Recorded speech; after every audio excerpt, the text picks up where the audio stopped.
Man, I just want to say shout out to the people that showed up for the No Kings March this weekend nationwide. It was, I think, was a beautiful thing to see that there's, definitely a lot of love than it is hate.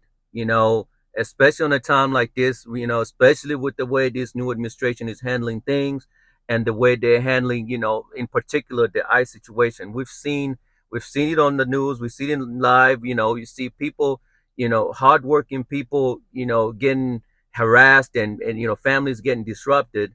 And again, these are people that contribute to the success of this economy here in the US.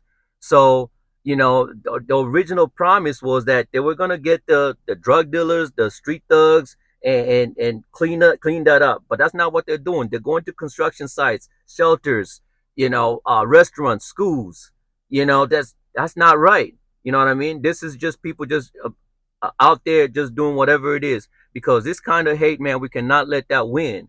Because if you think about it, man, I compare it, it's no different from what Hamas or ISIS is doing. Because trust me, those guys believe in what they do and they think they're doing the right thing. If you ask them, they believe they're doing the right thing. So the very thing that motivates them is the very thing that motivates ICE here in the US.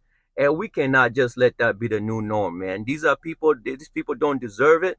They're going after hardworking people.